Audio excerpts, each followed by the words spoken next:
शुभोदय बच्चों सभी को. This is your Shouri sir.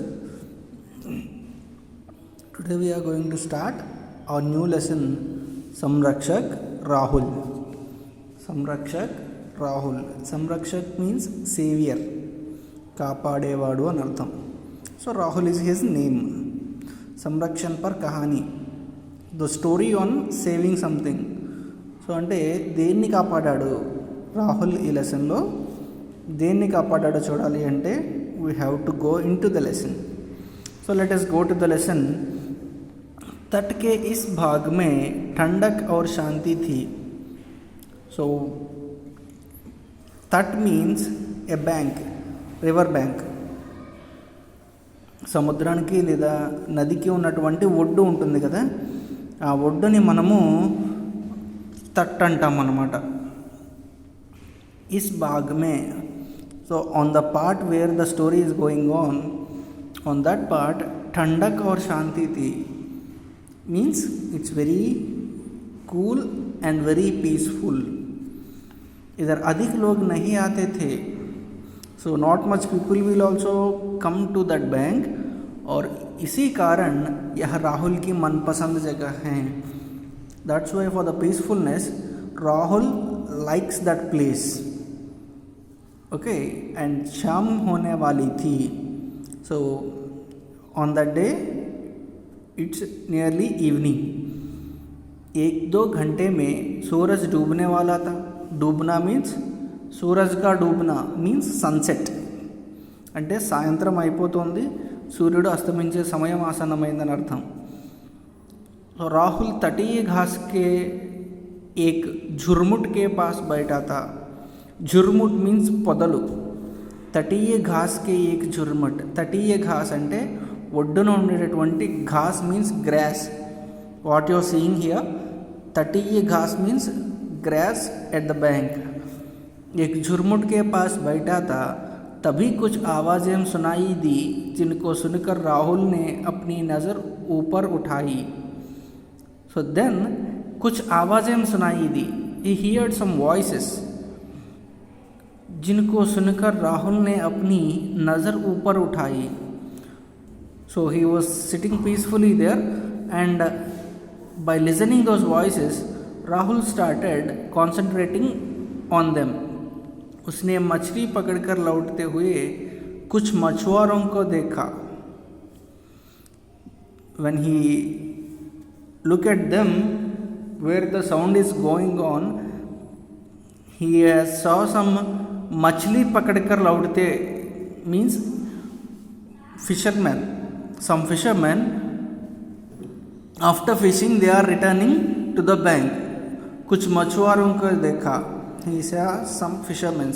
చేపలు పట్టే వాళ్ళని చూశాడు. उन्होंने चांदी सी मछलियों से भरी टोकरियां निकाली और फिर रेत पर सूखने के लिए अपने जाल बिछा दिए. मीन्स उन्होंने चांदी सी मछलियों से भरी टोकरियां. చాందీ సి అంటే సిల్వర్. సిల్వర్ అంటే వెండి రంగులో మెరిసిపోతున్నటువంటి కొన్ని చేపలతో నిండినటువంటి టోకరియాం అంటే బుట్టలన్నమాట.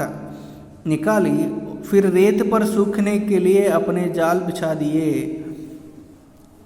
ఎండ మీద ఇసుక మీద ఎండడానికి ఆ బుట్టల్ని కింద పెట్టి దాని మీద వాళ్ళ యొక్క నెట్ని కప్పారు. ఉసీ సమయ ఏక్ ఆద్మీ మछुआरों के पास आया. అప్పుడే ఒక వ్యక్తి ఆ ఫిషర్మెన్స్ దగ్గరికి వచ్చాడు. क्या वे आए हैं, उसने पूछा. He asked that did they came? They answered नहीं बाबूजी, पर उनके आने का समय हो ही गया है. जैसा आपने हमें बताया है हम वैसा ही करेंगे. లేదు బాబు గారు, पर उनके आने का समय ही हो गया है. అంటే వాళ్ళు వచ్చే సమయం అయితే అయిపోయింది, కానీ వాళ్ళు ఇంకా రాలేదు. జైసే ఆప్నే హమే బతాయా హే హమ్ వైసా హీ కరేంగే. మీరు ఎలా చెప్పారో మేము అలాగే చేస్తాము.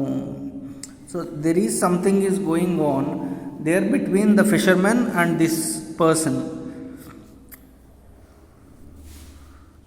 एक मछुआरा बोला, उसके साथियों ने उसके समर्थन से सिर हिलाया. సో మిగిలిన వాళ్ళందరూ కూడా అతను చెప్పిన దానికి తల ఊపారు. ముజ్సే తురంత్ మిల్నా హై, యహ్ యాద్ రఖ్నా. నన్ను ఖచ్చితంగా వెంటనే కలవాలి, ఖచ్చితంగా గుర్తుపెట్టుకోండి. యాద్ రఖ్నా అంటే తప్పక గుర్తుపెట్టుకోవాల్సిన విషయం అన్నమాట. वह व्यक्ति बोला और कुछ दूर पर खड़ी अपनी गाड़ी को और चला गया. फिर वह गाड़ी चलाकर निकल गया. ఆ విధంగా చెప్పి ఆ వ్యక్తి కొంచెం దూరంలో ఉన్నటువంటి తన యొక్క గాడి మీన్స్ కార్లోకి వెళ్ళిపోయాడు. గాడి చలాకర్ నికల్ గయా, ఆ కార్ కూడా వెళ్ళిపోయింది. वह किस बारे में बात कर रहा था यह सोचते हुए राहुल ने बौहे सिकोड़ ली.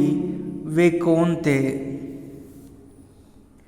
किसकी प्रतीक्षा हो रही थी?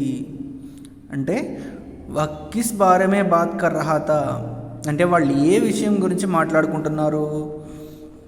यह सोचते हुए ఇది ఆలోచిస్తూ రాహుల్నే బౌహే సికోడ్లీ. బౌహే సికోడ్నా అంటే ఐబ్రోస్ని చిన్నవిగా చేసుకోవడం. మన యొక్క నుదురు ఉంటుంది కదా, మనం ఎక్కువగా ఆలోచించేటప్పుడు ఐబ్రోస్ని చిన్నవిగా చేసుకుంటే మన యొక్క నుదురు ఏదైతే ఉందో అది కొంచెం ముడతలు పడుతుంది. సో బౌహే సికోడ్నా అంటే అది. దాని అర్థం ఏంటంటే ఎక్కువగా ఆలోచిస్తున్నారని అర్థం. సో వే కౌన్ తే, హూ ఆర్ దే?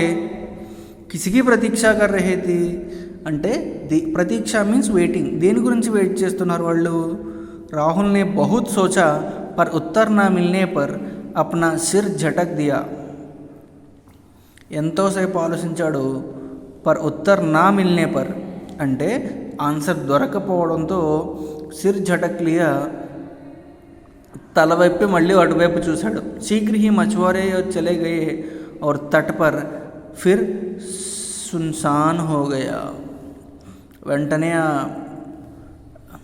మచువారే ఫిషర్మెన్ ఎవరైతే ఉన్నారో వాళ్ళు మళ్ళీ తిరిగి వెళ్ళిపోయారు. తటపర్ సున్సాన్ హోగయా అంటే సున్సాన్ అంటే పిన్ డ్రాప్ సైలెన్స్ అనమాట. వాళ్ళు వెళ్ళిపోవడంతో ఇంకా నాయిస్ కూడా లేదు, మొత్తం సైలెంట్ అయిపోయింది మళ్ళీ. రాహుల్ ఉఠా और किनारे के उथले पानी की ओर चल दिया. వెంటనే రాహుల్ లేచి తన యొక్క ఎదురుగా ఉన్నటువంటి ఉథలే పానీ ఎగిసి పడుతున్న అలల వైపుకు వెళ్ళాడు. उसने पानी की लहरों द्वारा पीछे छोड़ी गई एक सीप उठाई. సీప్ అంటే ఒక చిన్న శంఖం అన్నమాట. ఒకసారి అలా వచ్చి వెళ్ళిపోయిన తర్వాత అందులో నుంచి వచ్చినటువంటి ఒక చిన్న శంఖాన్ని తీశాడు. ఉస్కి శంఖ్ జైసి సుందర్ ఆకృతి థీ. దాని ఆకృతి శంఖంలాగా ఎంతో అందంగా ఉంది చూడ్డానికి. मैंने ऐसी सीप पहले कभी नहीं देखी. मैं इसे रीमा को उसके सीप संग्रह के लिए दूंगा. उसने सोचा. దాన్ని ఒక వస్తువుని చూడగానే అనుకున్నాడట, ఇది నేను ఇంతకు ముందు ఎప్పుడు చూడనటువంటి ఒక శంఖం ఆకారంలో ఉంది. సో ఇది చాలా విచిత్రమైనది అయి ఉంటుంది. రీమాకో అంటే రీమా అంటే రాహుల్ యొక్క ఫ్రెండ్. సో రాహుల్ యొక్క ఫ్రెండ్ రీమా. సో ఆ రీమాకి ఈ సీప్ని కలెక్ట్ చేసేటటువంటి అలవాటు ఉంది, సీప్ సంగ్రహ. ఓకే, ఆ కలెక్షన్లోకి నేను దీన్ని ఇస్తాను అని ఆలోచించాడు. రీమా రాహుల్కి 8 సాల్కి బహంతి. సో చూడండి ఎవరట, she is the sister of Rahul. రాహుల్ని ఆంఖోం పర్ ఛాయా కర్కే సముద్రకో దేఖా. సో కళ్ళు పెద్దవి చేసుకుని ఒక్కసారి సముద్రం వైపు చూశాడు. उसे ज़मीन की ओर कुछ तैरता दिखा और वह जल्दी से घास के पीछे छिपने के लिए पीछे हट गया. వెంటనే తన కాళ్ళ దగ్గర ఏదో పాకుతున్నట్టు అనిపించింది. తైరుతా దేఖ అంటే ఈత కొట్టడం అనమాట. అక్కడ వచ్చినటువంటి కొంచెం నీళ్ళలోనే ఏదో ఒకటి ఈత కొడుతుంటూ వస్తుంది. అదేదో విషపూరితమైన జంతువు ఏమో అని అతను వెంటనే వెనకాల ఉన్నటువంటి గడ్డి పొదల్లోకి వెళ్ళిపోయాడు.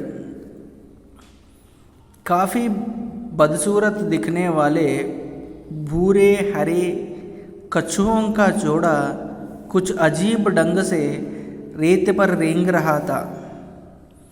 అంటే కాఫీ బద్సూరత్ అంటే చాలా అగ్లీగా కనిపించేటటువంటి భూరే హరే చాలా గ్రీన్గా లేదా ఆర్ భూరే అంటే గ్రే కలర్ అనమాట.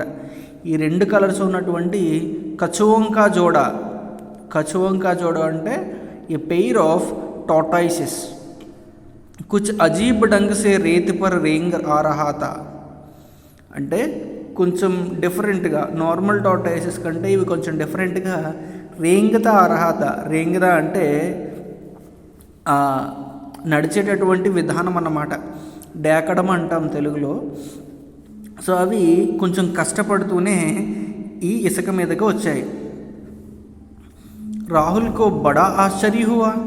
ही वॉज सो शॉक्ड जब वे उस जगह के बहुत पास आ गए जहाँ वह छिपा हुआ था. రాహుల్ దాక్కున్నటువంటి ప్లేస్కి చాలా దగ్గరగా వచ్చేసాయి అవి. वे अपने अगले अंगों से रेत खोदकर बड़े बड़े गड्ढे बनाने लगे. సో మిగిలిన కాళ్ళు చేతులు ఉంటాయి కదా, వాటితో అవి రేత్ ఖోద్కర్ అంటే ఇసుకని డిగ్ చేయడం, ఖోదన అంటే డిగ్ చేసి బడే బడే గడ్డే పెద్ద పెద్ద గోతులు తవ్వడం మొదలుపెట్టాయి. ఫిర్ వే సముద్రీ కछुए ఉన్ గడ్డోं में बैठ गए. వెంటనే అవి ఏం చేశాయంటే గొయ్యి తవ్విన తర్వాత ఆ గొయ్యిలో కూర్చుండిపోయాయి. लगभग 20 मिनट के बाद कछुए धीरे से हटे. దాదాపు 20 నిమిషాలు, 20 minute means 20 minutes, later 20 minutes they moved on from there. అక్కడి నుంచి వెళ్ళాయి. कछुए रेत से अपनी घोंसलों को ढकने से पहले राहुल को सफ़ेद अंडों की ढेर की हल्की सी झलक दिखाई दी. అంటే కछुआ ద్వారా రేత్ అంటే ఇసుక. సో ఈ కछुए దాని నుంచి లేచిన తర్వాత ఏం చేసాయట, గోమ్స్లోంకో డక్నేసే పెహలే, డక్నా అంటే కప్పేస్తాయి మళ్ళీ. సో అలా కప్పేయడానికి ముందు రాహుల్కి కనిపించిందట. ఏం కనిపించింది, సఫేద్ అండోంకి ఢేర్, తెల్లగా ఉండేటటువంటి అండోం అంటే ఎగ్స్ యొక్క ఒక గుట్ట కనిపించింది. హల్కీసి झलक दिखाई दी, కొద్దిగా కనిపించాయి. రాహుల్ वहीं रुका था और यह देखने के लिए कि उसके बाद कछुए क्या करते हैं. సో వాడు ఎందుకున్నాడంటే అక్కడ ఆ తర్వాత ఆ టార్టాయిసెస్ ఏం చేస్తాయో చూద్దాము అని. कछुए ने कुछ घास खींची और उस पर घोंसले ढक दिए. కొద్దిగా గడ్డి ఈ పక్కన ఆ పక్కన ఉన్నటువంటి కొంచెం గడ్డి పీక్కొచ్చి వాటి మీద కప్పేసాయట. ఫిర్ వే ఆడే తిర్చే చలాతే హుయే तट के समुद्र की ओर गए और तैरने लगे. సో అవి కొంచెం ఆడ్గా నడుస్తున్నాయి, అటు ఇటుగా నడుస్తూ సముద్రం వైపుకు వెళ్ళిపోయాయి. శీఘ్ర హీ వే ఓజల్ హో గయే, వెంటనే అవి ఓజల్ మీన్స్ ఇన్విజిబుల్, కనపడకుండా ఆ సముద్రంలోకి వెళ్ళిపోయాయి.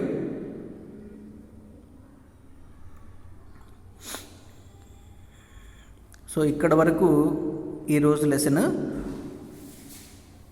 సో ఇక్కడ నుంచి చాలా ట్విస్టులతో ఈ లెసన్ చాలా ఇంట్రెస్టింగ్గా ఉంటుంది. సో మిస్ అవ్వద్దు. ఎందుకు అంటే ఇక్కడ రాహుల్ చూసినటువంటి వ్యక్తులకి ఈ టార్టాయిసెస్కి సంబంధం ఏంటి, ఈ ఎగ్స్ని రాహుల్ చూశాక ఏం చేశాడు, ఇవన్నీ కూడా మన యొక్క నెక్స్ట్ క్లాస్లో చెప్పుకుందాం. Okay, bye.